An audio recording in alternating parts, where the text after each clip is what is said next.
In this video, we're going to look for the concave up and concave down intervals for this function f of x, as well as any points of inflection that this function might have on the interval from 0 to 2 pi. And this particular function is going to be slightly more involved than the concavity and point of inflection example we did in our introductory video on concavity and points of inflection. So to find the concave up and down intervals, which we'll tackle this one first, because whenever we get this solution with the concave up and down intervals, that'll tell us where we have any points of inflection. So we find the concavity by taking the second derivative of this function. So to get to the second derivative, you have to first of all find the first derivative. Derivative for cosine would be negative sine. So this will be minus 2 sine x. Now the derivative of cosine squared would need the chain rule. So we'll take the derivative of the outside and leave the inside, followed by the derivative of the inside. So that's using the chain rule there. All right, and then we'll take the second derivative, in which case we'll get negative 2 cosine x. And then for the derivative of this next term, this will be the product rule, because you have two terms being multiplied. So we'll have derivative of the first, that's negative 2 sine x, derivative of the first, times the second, plus the first, times the derivative of the second. Now if we simplify this, we'd have minus 2 cosine x, we'd have plus 2 sine squared x, and minus 2 cosine squared x. Alright, now from there we're going to set this equal to 0. I don't think there's any places where this does not exist, so we just have to be concerned where the second derivative equals 0. Right off the bat I see that I could pull out a common factor of 2 and get rid of it. And so we'd have negative cosine x plus sine squared x minus cosine squared x equals 0. If you're wondering where that 2 went, what I was referring to was all three have a common factor of 2. So you could pull it out, but then when you divide both sides by 2, it would go away. So we'll just get rid of it like that. Now this is kind of a tough equation because you have sines and cosines. So there's a couple of different ways you could go from here, but I think probably the easiest way is just to realize that sine squared can be written in terms of cosine squared. So we can do a little substitution here. Negative cosine x, copied that. Sine squared is the same as 1 minus cosine squared, minus an additional cosine squared here for the last term, equals 0. All right, clean that up a little bit. You'd have minus 2 cosine squared x minus cosine x plus 1 equals 0. And it's always more helpful if this leading coefficient is a positive number. So you can either multiply or divide everything by negative 1. You can multiply both sides by negative 1 if you wanted to. And what that would do would be, in effect, change the sign of the left-hand side. Now it wouldn't affect the right-hand side because negative 1 times 0 is still 0. But the left-hand side would clean up and become 2 cosine squared x plus cosine x minus 1. When you distribute this negative all the way through. Alright, that looks something like a quadratic equation. You have cosine squared and then just a cosine and then just a constant.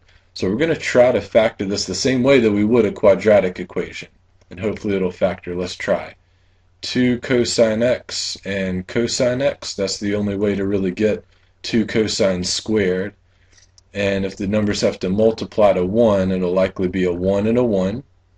And you would probably have to have plus 1 here and a minus 1 here. Now we can always double check if you multiply first, outer, inner, and last. You'll notice you get this expression above. So we did factor it correctly. And this leads to two possible answers. If you have a product equal to 0, either 2 cosine x minus 1 equals 0, or cosine x plus 1 equals 0. So either cosine x equals 1/2 if you add 1 and divide by 2, or cosine x equals -1. So these would be the answers to this equation, which if we trace our steps back up, we were trying to find where the second derivative was 0, because these are the places that are likely to be points of inflection. Okay, let's finish this algebra out here. So what points around the unit circle have a cosine value of 1/2? A half is a small value, so it would be like here, and so it would be like here and here.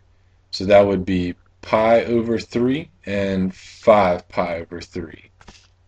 So x equals pi over 3. Cosine of pi over 3 is 1/2, and so is cosine of 5 pi over 3. All right, now also, where's the cosine equal to -1? Well, that's back here at x equals pi. Now there are more than just these three values. There's a lot more, but if you remember the directions at the beginning of the problem, say let's restrict our answers only to 0 to 2 pi, so we're not getting lots and lots and lots of solutions, just from 0 through 1 full revolution to 2 pi. All right, now the problem is I don't know where the function is concave up or down, or if these are points of inflection or what have you. So I went ahead and put these 3 points on a number line. Now we have to figure out what the concavity is in each of these subintervals around each of these points.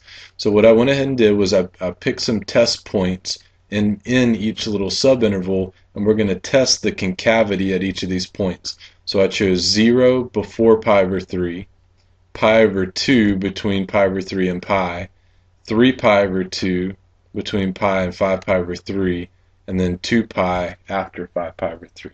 Now, what I like to do is just look at the sign of the second derivative. The number is irrelevant. The number does not matter.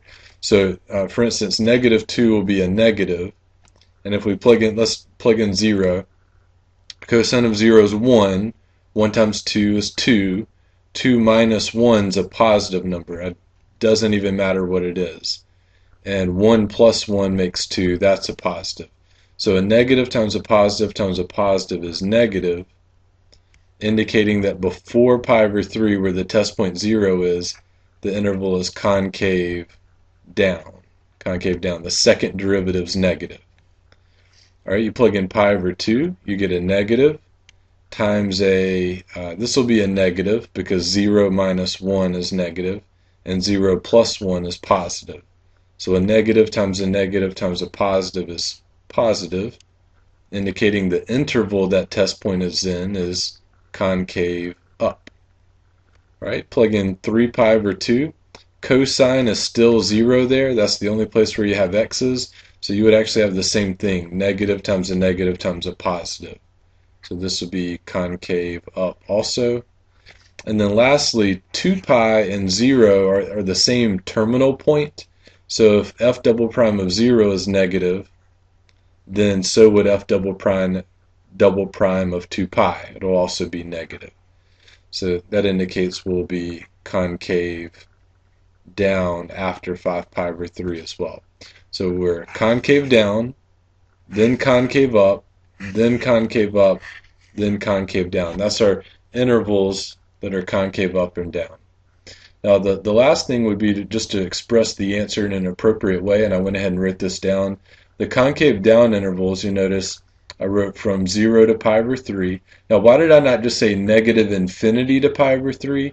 Well, very simply because we had restricted our domain back here at the beginning of the problem to only look at values between 0 and 2 pi. That was the reason behind that. Okay, and for our concave up intervals, we have from pi over 3 to pi over 3 to pi, union with pi to 5 pi over 3. Both of those are concave up intervals as well. So we express those in interval notation, and I went ahead and did the graph as well of the original function, and sure enough we see this play out perfectly.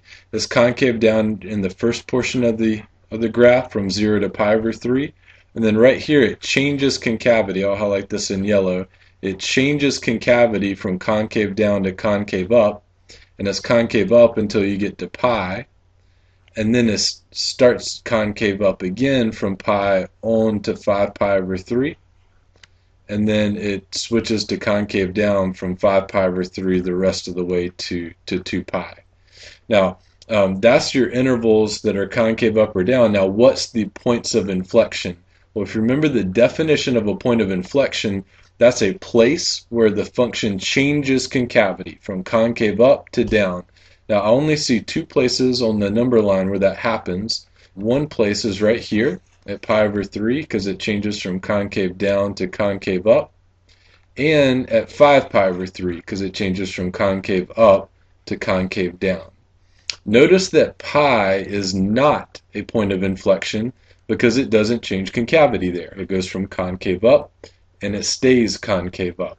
So our points of inflection would be pi over 3 and 5 pi over 3.